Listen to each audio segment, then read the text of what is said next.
Hello everyone! In this video, I'm going to show you how to fix PayPal can't transfer your money. Make sure that card linked to your PayPal account has not expired. Confirm that your name, billing address, and account details in PayPal match your card or bank account information exactly. If any information is outdated or incorrect, update your card or bank information under the wallet section on PayPal. Ensure your PayPal account is fully verified. This includes verifying your email address, linking a bank account, providing any required identity documents.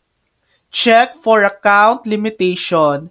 Go to the Resolution Center in PayPal and see if there are any unresolved issues or required actions.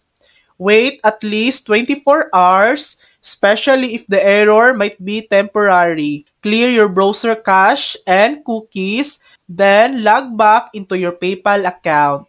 Try switching internet connections. For example, from Wi-Fi to mobile data or vice versa to rule out connectivity issues. If the issue with a specific card or bank, try using an alternative link payment method or add a new card.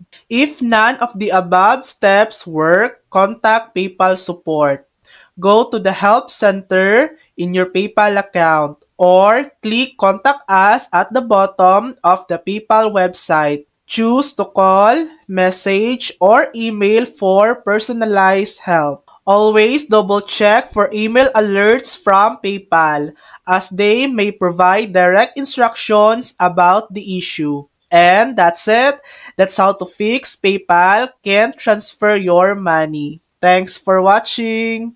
If this video helped you, please like and subscribe for more helpful tutorials.